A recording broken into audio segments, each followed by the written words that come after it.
สบายดีเนาะลูกค้าปีต่อปีเนาะ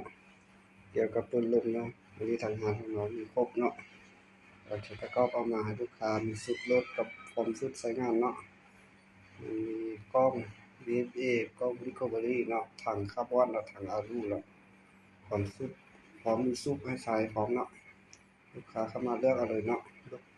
แบบไหนรุ่นไหนเนาะมันมีแต่ละรุ่นที่ลูกค้าเห็นเนาะตาม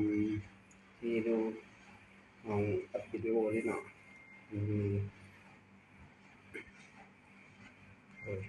ฝักต่อเนาะ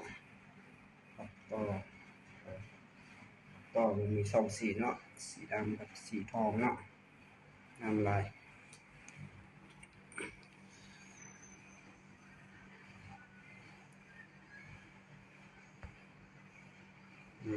ตัวสีทองเนาะใหม่ปี2025เนาะเป็นคักกายเนาะตัวนี้เป็นสีดำเนาะฝักต่อเนาะทีมงานใส่ก้อนเนาะลักษณะเป็นทีมงานใส่ก้อนเนาะงามลาย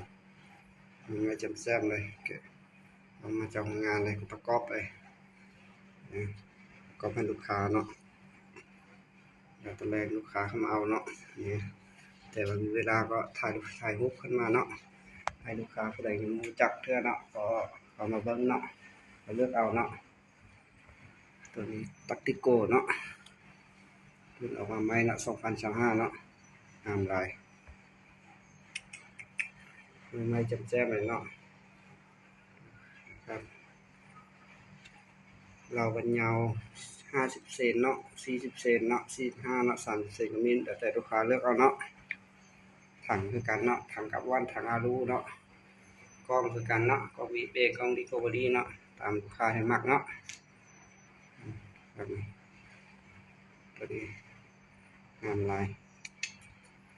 ไม่จับแจ้มเลยเนาะ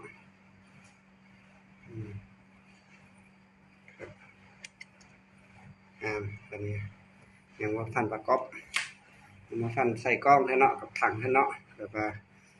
วางไว้แบบนี้ให้ลูกค้าเลือกเอาเนาะมักแบบไหนให้น้องจะใส่ให้เนาะถังรุ่นไหนเนาะกล้องรุ่นไหนน้องก็ตามที่ลูกค้ามักเนาะตัวนี้ MC เนาะตัวนี้โดย MC งามลายคนไหนเห็นก็มักโดยตัวนี้ท็อป A เนาะตัวนี้ท็อป A เนาะตัวนี้สุดโดดมันเนาะมาทำแล้วก็พร้อมสุดใช้งานเนาะตัวนี้แล้วก็สุดโดดมันเนาะโดยสุดโดดมันอันนี้งามลายครับเอามาเบิ่งเด้อผู้ใดยังบ่ทันเห็นเท่า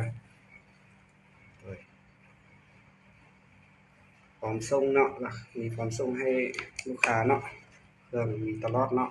ลูกค้าเนาะเครื่องโดยพร้อมส่งให้ลูกค้าเนาะแต่ลูกค้าที่มักรุ่นไหนเนาะเลือกเอาเนาะโดย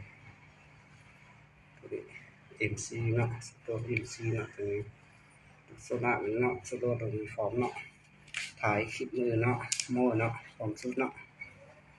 โดยมีแต่ประกอบไปประกอบถังกับเรากันเนาะเก็บเสียงเนาะต่อไปก็เป็นให้สุดยิ่งแล้วเนาะตัวนี้สุดเนาะขอบใจลูกค้าเนาะเข้ามาเบิ่งเนาะมีอย่างก็โทรมาถามเนาะทางเบอร์ WhatsApp ของน้องนี่เนาะเบอร์ WhatsApp ของน้องนี่เนาะโดย020เนาะ91 9เนาะ657เนาะ28เนาะเบอร์ WhatsApp ของน้องเนาะก็มีอย่างก็โทรมาถามตัวนี้เนาะรายละเอียดกว่านี้เนาะขอบใจลูกค้าเนาะ